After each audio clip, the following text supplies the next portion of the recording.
मेरा नाम मैरी है और मेरी उम्र अभी 17 वर्ष की है।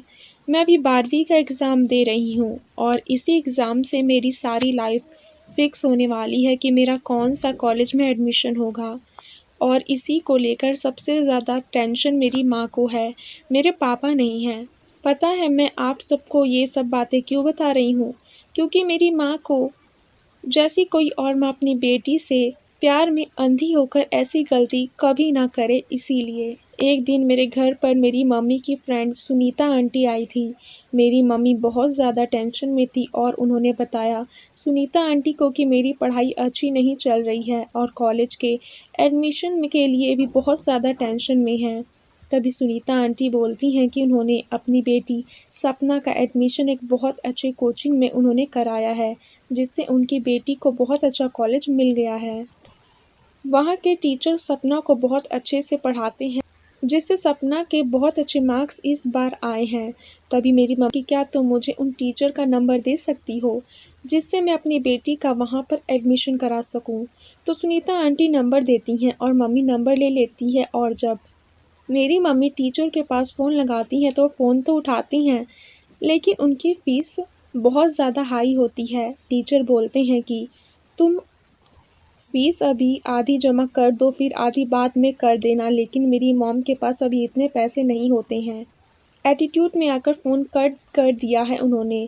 फिर जब मम्मी ने सुनीता आंटी को बताया कि टीचर मनोज सर फ़ीस के लिए नहीं मान रहे हैं, वह कह रहे हैं कि अभी आधी फ़ीस चाहिए, तो सुनीता आंटी ने मम्मी को सलाह दिया कि तुम उन्हें व्हाट्सएप पर मैसेज करो और उन्हें रिक्वेस्ट करना, वो ज़रूर मान जाएंगे। तो वैसा ही मेरी मम्मी ने किया। तो मनोज सर के पास मैसेज जाता है और मनोज सर देख लेते हैं, लेकिन उन्हें फिर भी कोई भी दिलचस्पी नहीं होती कि वह मुझे इतनी फ़ीस में पढ़ाएं। तभी मनोज सर मेरी मम्मी की डीपी वाली फ़ोटो देखते हैं और मनोज सर को मेरी मम्मी बहुत ज़्यादा पसंद आती है, क्योंकि मेरी मम्मी ने डीपी पर अपनी साड़ी वाली फ़ोटो लगाई थी, जिसमें उन्होंने ब्लाउज़ कट स्लीव का पहना था। तो मनोज सर रिप्लाई करते हैं, क्या आप मेरे घर पर आ जाइए, फिर फ़ीस की बात कर लेते हैं। मेरी मम्मी को इन सब चीज़ों के बारे में कुछ भी पता नहीं था और बेचारी बहुत ज़्यादा खुश हुई और अगले दिन वहाँ मनोज सर के घर चली गईं। तब मनोज सर ने गेट खोला तो उन्होंने देखा कि मेरी मम्मी खड़ी हैं, लेकिन उनकी निगाहें सही नहीं थीं, क्योंकि वह मेरी मम्मी को घूरते ही जा रहे थे। मेरी मम्मी हमेशा से ही साड़ी पहनती थी और वह दिखने में काफ़ी ज़्यादा सुंदर भी थी।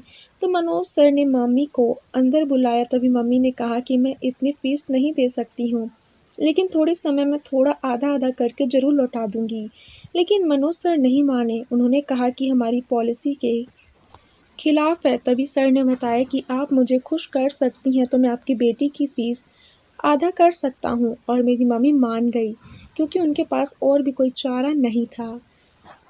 सर ने मम्मी को अपने बेडरूम लेकर गए और उसे बेडरूम में मनोज सर को जो चाहिए था मेरी मम्मी से वह मिल गया।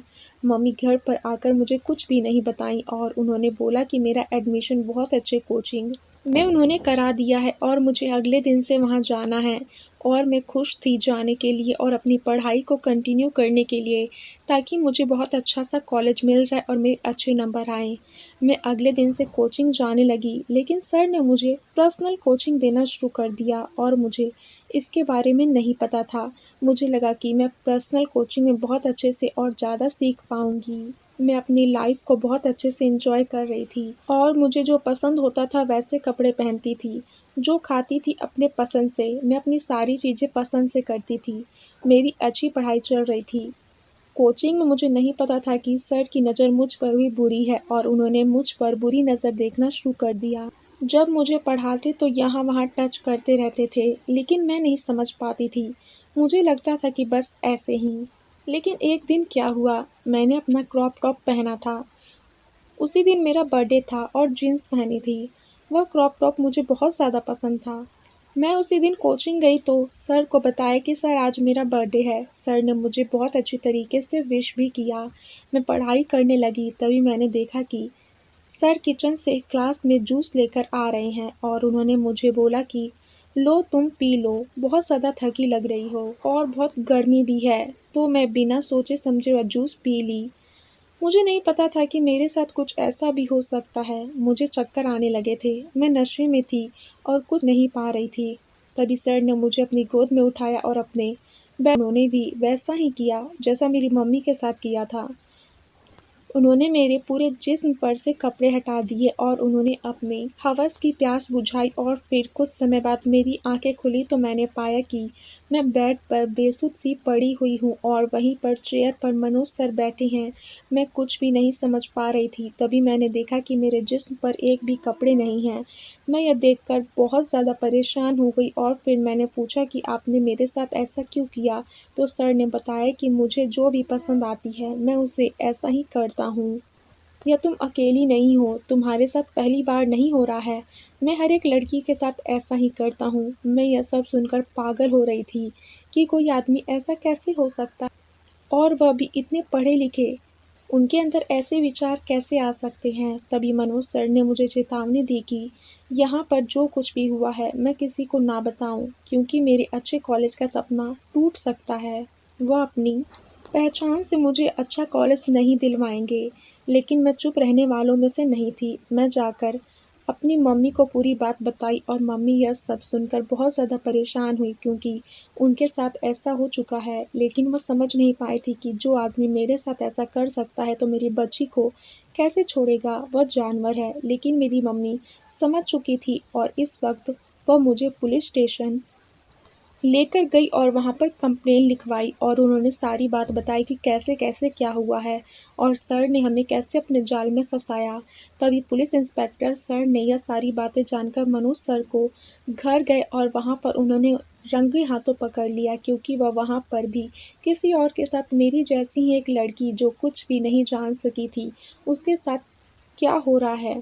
पुलिस सर ने ये सारे सबूत मिल गए और उन्होंने रंगे हाथों पकड़ भी लिया जो ज़ाहिर है कि मनोज सर को एक लंबी सज़ा मिलने वाली है और उन्हें पुलिस स्टेशन लेकर गए और मेरी जैसी हर एक लड़की को न्याय मिला जिसके साथ ऐसा भी कुछ हुआ है।